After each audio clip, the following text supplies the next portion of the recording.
Doraemon की battery खत्म हुए काफी समय बीत चुका था और अब तक नोबिता एक सफल व्यक्ति बन चुका था। अब उसकी जल्दी ही शिजुका के साथ शादी होने वाली थी। शिजुका पहले तो खुश थी, लेकिन फिर वो शादी के एक दिन पहले अपने डैड के पास जाती है और बोलती है, डैडी मुझे शादी नहीं करनी।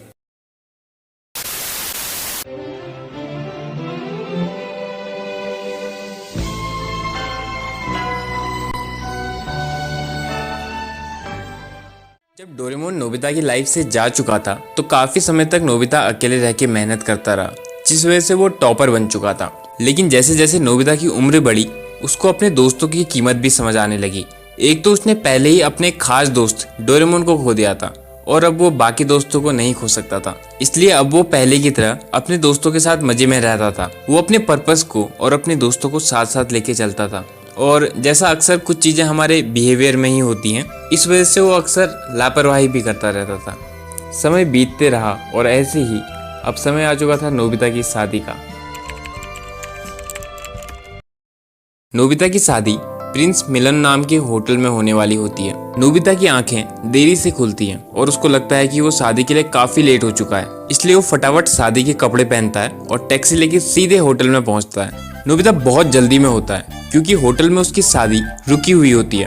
इसलिए वो टैक्सी वाले को बिना टैक्सी का बिल दिए सीधे होटल के अंदर भाग जाता है और वो टैक्सी ड्राइवर भी बिल के लिए नोबिता के पीछे भागता है। नोबिता सीधे भागता हुआ काउंटर में खड़ी लड़की के पास पहुंचता है और पूछता है, नोबिता नोबी और मिनामोटो शिजुका की शादी कौन से फ्लोर में होनी है। काउंटर में खड़ी लड़की नोबिता को 1 मिनट रुकने के लिए कहती है और तभी पीछे से टैक्सी ड्राइवर अपने पैसे लेने के लिए आ जाता है। लड़की नोबिता को बताती है कि एक इस नाम की शादी 38th फ्लोर में होनी है। ये सुनते ही नोबिता भाग पड़ता है और टैक्सी ड्राइवर भी नोबिता के पीछे बिल के लिए भागने लगता है। लिफ्ट बिजी होने के कारण नोबिता सीढ़ियों से ही भागता है और 38th फ्लोर में पहुंच के, जिसमें उसकी शादी होने वाली होती है, उसका दरवाजा खोलता है और चिल्लाता है, शिजुका। और जब आंखें खोल के सामने देखता है तो वहाँ किसी और की ही शादी हो रही होती है। ये देख नोबिता शर्म से वापस काउंटर की ओर नीचे फ्लोर में भाग जाता है। टैक्सी ड्राइवर काफी मुश्किल से इतने फ्लोर चढ़ा होता है, लेकिन फिर उसको नोबिता का पीछा करते हुए नीचे भागना पड़ता है। नोबिता हांफते हुए काउंटर वाली लड़की के पास पहुंचता है और कहता है, तुमने गलत लोकेशन बता दी है। तब वो लड़की बोलती है, सर लोकेशन सही थी लेकिन डेट कल की है। नोबिता को शर्म आने लगती है क्योंकि उसको शादी की सही डेट तक याद नहीं थी।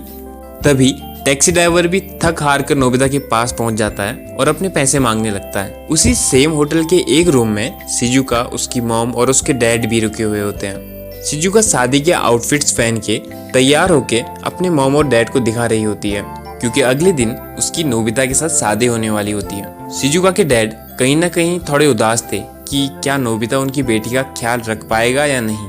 ड्रेस ट्राई करने के बाद वो लोग नीचे पहुंच के जाने लगते हैं और तभी वो काउंटर की साइड से शोर सुनते हैं। टैक्सी ड्राइवर नोबिता से पैसे मांग रहा होता है, लेकिन नोबिता अपना पर्स घर में ही भूल गया होता है। शिजुका नोबिता के पास आती है और मैटर पूछती है। तब नोबिता बताता है कि वो अपना पर्स घर पे ही भूल चुका है और उसको टैक्सी ड्राइवर को पैसे देने हैं। शिजुका टैक्सी ड्राइवर को पैसे दे देती है और नोबिता से हंसते हुए कहती है, तुम हमेशा लापरवाही करते हो। ये सारी चीज शिजुका के पेरेंट्स के सामने हुई होती है, इसलिए नोबिता थोड़ा सा शर्मिंदा हो जाता है। शिजुका के मॉम और डैड नोबिता से कल मिलेंगे ऐसा कह के घर को चले जाते हैं और शिजुका और नोबिता शादी से पहले अपने दोस्तों से मिलने के लिए पैदल पैदल निकल पड़ते हैं। नोबिता रास्ते में थोड़ा उदास था क्योंकि शिजुका के डैड वैसे ही शादी को लेकर परेशान थे और फिर ऊपर से नोबिता ने लापरवाही कर दी। दरअसल शिजुका ने शादी के लिए नोबिता को सिलेक्ट किया था, जिस वजह से शिजुका के डैड थोड़ा परेशान थे कि नोबिता उनकी बेटी के लिए ठीक है या नहीं, जैसा अक्सर लव मैरिज में होता है। बट शिजुका जानती थी भले ही नोबिता लापरवाही कर देता है, लेकिन वो साफ दिल का है और लाइफ पार्टनर स्वभाव का और दिल का साफ होना बहुत जरूरी है। चलते हुए नोबिता की नज़र एक बिल्ली पे पड़ती है जो कि रोड क्रॉस करते समय एक ट्रक के टायर के नीचे आने वाली होती है कि नोबिता अपनी जान जोखिम में डाल के उसको बचा लेता है। उस बिल्ली के गले में एक कॉलर होता है जिसमें कि उसका एड्रेस लिखा हुआ होता है। नोबिता की उसके दोस्तों के साथ मीटिंग थी, लेकिन फिर भी नोबिता और शिजुका उस बिल्ली को उसके घर पहुंचाने जाते हैं, जहां उनको उनके पड़ोसियों से पता चलता है कि इसके मालिक तो यूएसए जाने वाले हैं और उनकी 4 बजे की फ्लाइट है और वो अभी एयरपोर्ट में होंगे।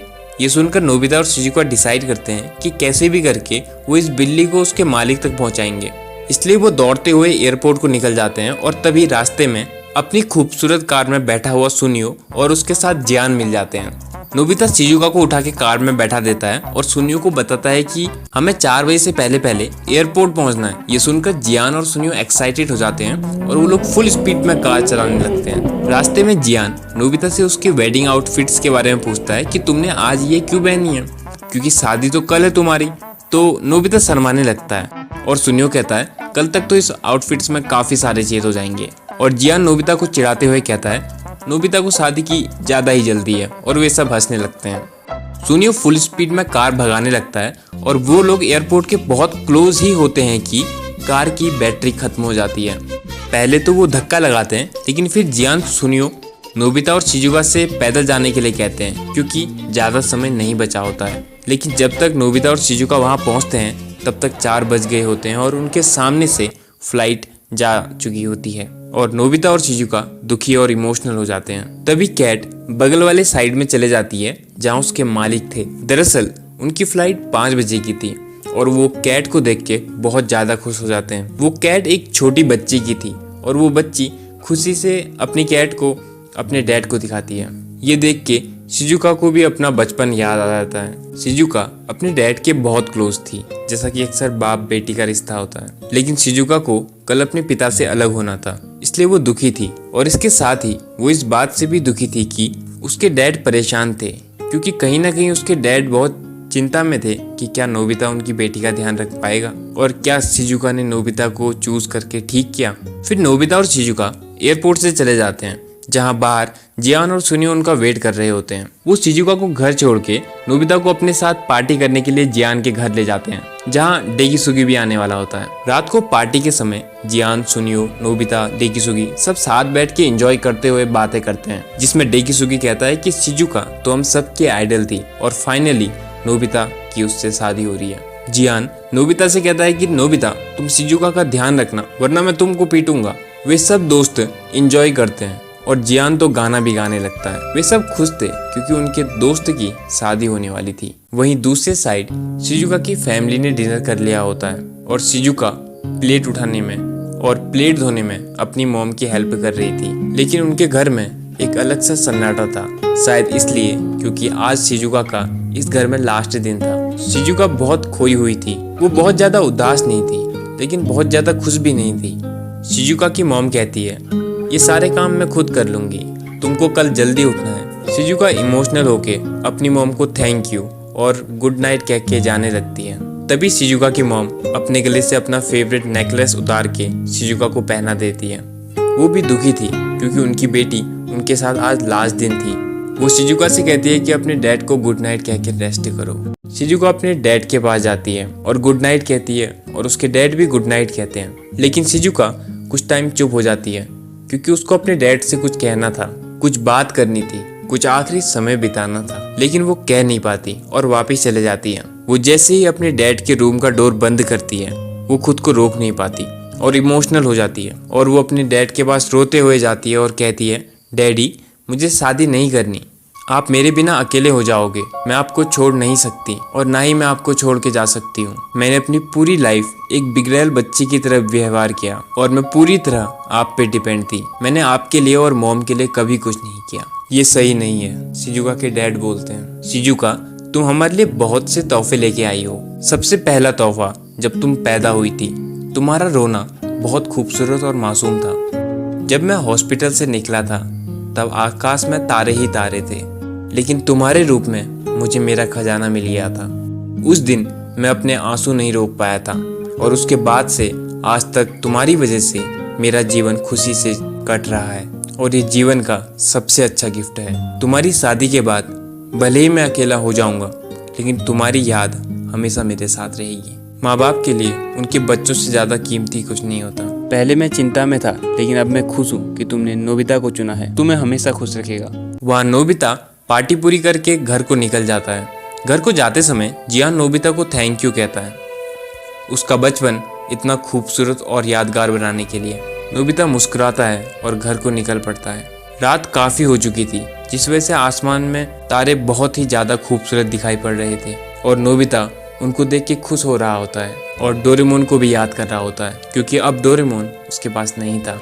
नोबिता को रास्ते में उसके टीचर मिलते हैं। वो नोबिता की तरक्की से काफी ज्यादा खुश थे। नोबिता उनके साथ कुछ देर शांति से आसमान के नीचे खड़ा रहता है। टीचर ठंडे से कांप रहे थे, इसलिए नोबिता अपनी जैकेट उनको उड़ा देता है और उनको कल शादी में बुलाता है और वहाँ से चला जाता है। नोबिता को जाते देख टीचर मुस्कुराते हुए बोलते हैं, नोबिता कल लेट मत होना। अब वो समय आ चुका था जब बचपन की सारी मस्ती मजाक सब खत्म हो चुके थे और वे सब दोस्त बड़े हो चुके थे और अपने अपने जीवन में व्यस्त हो चुके थे। अब बस अपने दोस्तों के साथ बिताए उन खूबसूरत पल को देख के मुस्कुरा सकते थे।